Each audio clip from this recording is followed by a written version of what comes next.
Law has been the much overlooked backbone of civilized society as we know it. Law has its hand in every aspect of our lives and is present on a near daily basis. Historically, though, it has not always been this way. In this program, we will look at how and why law has become such an important and pivotal aspect of life as we know it.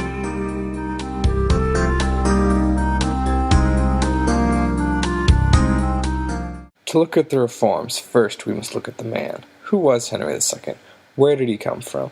And what did he do to make himself such an iconic figure in history? Henry II became king in 1154 during the wake of a terrible civil war. He was a driving force in extending and strengthening the institutions of English government during his time as king. He came from a long line of kings and conquerors, starting with William the Conqueror, whose son was Henry I.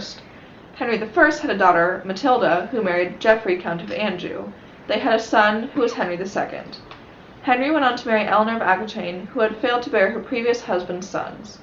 They had 2 sons and a daughter, Richard I, King John of England, and Matilda.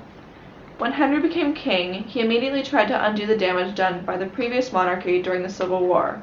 He was lord over almost half of France, but much of his territory was in the hands of the vassals. Henry II had to surpass many challenges with his reforms, but what were they, and how did Thomas Becket fit into all this? Henry II had some challenges when he first started reforming things, however. The main opposition to Henry's extension of royal courts was from the Church. Churchmen refused to submit to the jurisdiction of Henry's courts, and thus ensued conflict between Henry II and his appointed Archbishop Thomas Becket. This feud lasted for 6 years, ending with the murder of Becket by Henry's henchmen.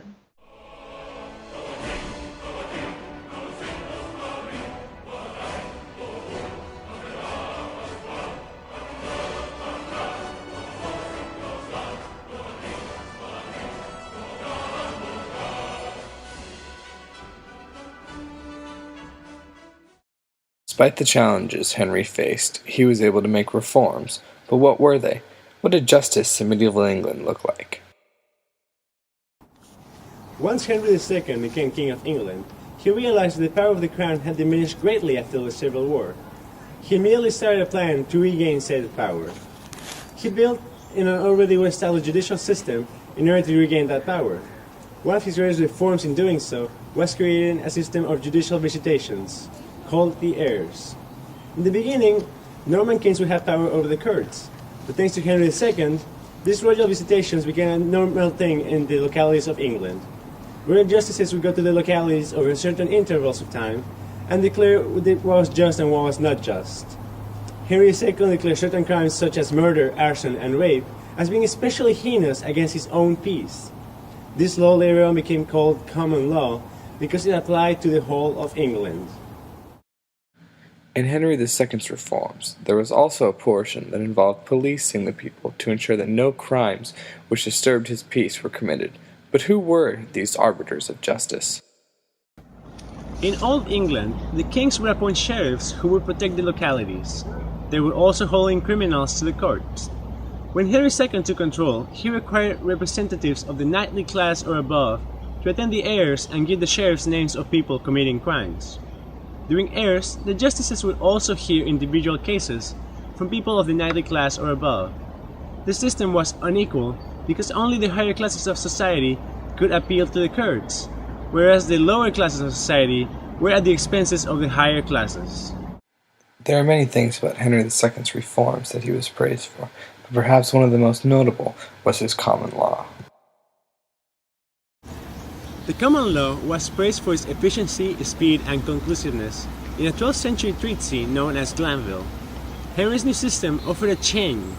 People need not duel anymore to determine the verdict of a crime. Now, people relied on an inquest under royal supervision. This was the first step towards a modern judicial system. So we've seen why the law reforms of Henry II were paramount to how we live now. Our legal system, our sense of justice, our culture as we know it, all stemming from a man and a kingdom. At the same time, the reforms of Henry have taught us a lot about how to create a nation and what a nation needs to survive and thrive. How could any nation be considered modern without having a comprehensive idea of law? This is what Henry II thought, and he knew the answer.